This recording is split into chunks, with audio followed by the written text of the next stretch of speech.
ખેડબ્રહ્મા શહેર શેઠ KT high school ખાતે નમો કે નામ રક્તદાન કેમ્પ યોજાયો। ગુજરાત રાજ્યના તમામ કર્મચારી મંડળ દ્વારા ખેડબ્રહ્મા પોશીના તાલુકા કર્મચારી દ્વારા રક્તદાન કેમ્પ યોજાયો હતો। શેઠ કેટી હાઈસ્કૂલમાં શિક્ષકો અને એસટી ડેપો મેનેજર સહિત અનેક કર્મચારીગણ દ્વારા રક્તદાન કરવામાં આવ્યું। વડાપ્રધાન નરેન્દ્ર મોદી સાહેબના જન્મદિવસના આગળના દિવસે સમગ્ર ગુજરાતમાં રક્તદાન કેમ્પ યોજાયો, જે અંતર્ગત શેઠ કેટી હાઈસ્કૂલ ખેડબ્રહ્મા મુકામે યોજાયેલ રક્તદાન કેમ્પમાં ખૂબ મોટી સંખ્યામાં રક્તદાન કરવામાં આવેલ, જેમાં પ્રથમ રક્તદાન જ્યોતિ હાઈસ્કૂલના સુરેશકુમાર એસ પટેલ કરેલ। આ ઉપરાંત એસટી ડેપો મેનેજર રઘુવીરસિંહજી ચૌહાણ દ્વારા પણ રક્તદાન કરવામાં આવેલ।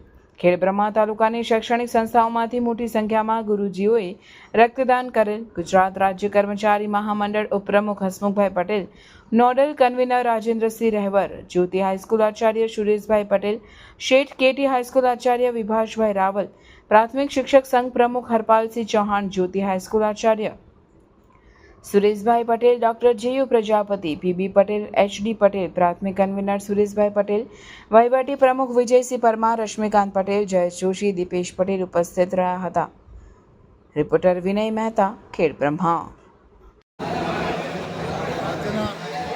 કર્મચારી મિત્રો દ્વારા દેશના યશસ્વી વડાપ્રધાન માનનીય નરેન્દ્રભાઈ મોદી સાહેબના જન્મદિવસ નિમિત્તે એમના 17 તારીખના જન્મદિવસની પૂર્વ દિવસ આજે 16 તારીખે ગુજરાત રાજ્યના તમામ કર્મચારી મિત્રો દ્વારા નમો કે દાન રક્તદાન અંતર્ગત રાજ્ય ખેડબ્રહ્મા કેટી સ્કૂલ ખાતે ખેડબ્રહ્મા તાલુકાના વિવિધ કર્મચારી સંગઠનોના કર્મચારી મિત્રો દ્વારા આજે અહીંયા રક્તદાન કેમ્પ યોજાયેલ છે। બહુ મોટી સંખ્યામાં કર્મચારી મિત્રો દ્વારા ઉત્સાહપૂર્વક આજના રક્તદાન કેમ્પનું આયોજન ખૂબ સુંદર રીતે કાર્યરત છે અને જે રજિસ્ટ્રેશન છે એના કરતાં પણ મોટી સંખ્યામાં રક્તદાન થશે એ તમામ કર્મચારી મિત્રોના ઉત્સાહ દ્વારા આજનો અહીંયા જોવા મળી રહ્યું છે। સૌ કર્મચારી મિત્રોનો આ તબક્કે સંગઠનના હોદ્દેદાર તરીકે સૌ આભાર માનીએ છીએ।